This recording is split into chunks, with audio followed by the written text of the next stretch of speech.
మన టాలీవుడ్ సెలబ్రిటీస్ పై police station లో అయితే కేసెస్ నమోదయ్యాయి. అది కూడా బెట్టింగ్ యాప్స్ గురించి. అసలు ఎవరు బుక్ అయ్యారు, ఆ డీటెయిల్స్ అన్ని చూసుకునే ముందు మన ఫిల్మీ బౌల్ ఛానల్ ని లైక్ చేయండి, షేర్ చేయండి, సబ్స్క్రైబ్ చేసుకోండి.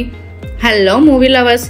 బెట్టింగ్ యాప్స్ కు సెలబ్రిటీలు ప్రచారం చేయడంతో యువత తప్పుదారి పడుతున్నారు. చాలా ఈజీగా డబ్బులు వస్తాయని అందులో పెట్టుబడులు పెట్టి నష్టపోయి ఆత్మహత్యలు కూడా చేసుకున్న సంఘటనలు చాలానే జరిగాయి. ఇప్పటికీ కూడా చాలా మంది ఆర్థిక ఇబ్బందులు కూరుకుపోయారు. దీంతో బెట్టింగ్ యాప్లను ప్రచారం చేసిన సినిమా సెలబ్రిటీలతో పాటు యూట్యూబర్ల పైన పోలీసులు కొరడా విధించేందుకు సిద్ధమయ్యారు. ఇప్పటికే వారిపై కేసులు కూడా నమోదు చేస్తున్నారు. ఏకంగా 25 మంది సెలబ్రిటీల పైన మియాపూర్ పోలీసులు కేసు నమోదు చేసి విచారణ ప్రారంభించారు. రానా దగ్గుబాటి, ప్రకాష్ రాజ్, విజయ్ దేవరకొండ, హీరోయిన్ ప్రణీత, నిధి అగర్వాల్, మంచు లక్ష్మి, నటి శ్యామలతో పాటు పలువురు యూట్యూబర్లపై కేసు నమోదు చేసి విచారణ చేపట్టారు. ఇప్పటికే పంజాగుట్ట పోలీస్ స్టేషన్ లో 11 మంది సెలబ్రిటీలపై కేసు నమోదు చేసి విచారణ చేస్తున్నారు.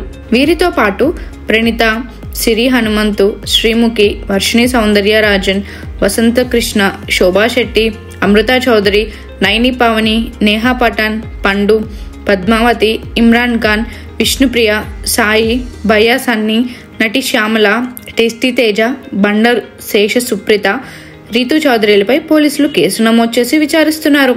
ఇప్పటికే వీరిలో పలువురిని పోలీస్ స్టేషన్ కి పిలిపించి విచారించారు. దీంతో వీరిపై నెట్టింట నెగిటివిటీ తీవ్రమవుతుంది. మరిన్ని మూవీ అప్డేట్స్ కోసం, ఫిల్మ్ గాసిప్స్ కోసం ఫాలో అవుతూ ఉండండి ఫిల్మీ బౌల్.